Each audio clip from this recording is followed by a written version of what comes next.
Ipinakita ni EDCOM2 Executive Director Dr. Carol Marquis ang findings ng kanilang report tungkol sa pag-aaral ng estado o sa estado ng sektor ng edukasyon sa Pilipinas.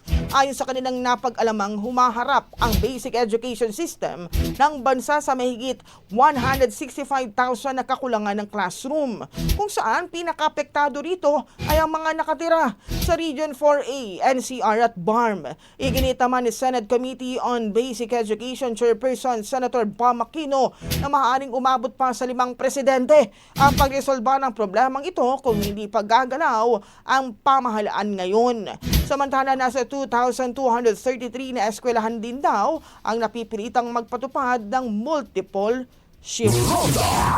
Brigada! Ang bahaging ito ay hatid sa atin ng Yummy-Vit ES3 Syrup. Simulang tuparin ang pangarap ng iyong anak. And starting now,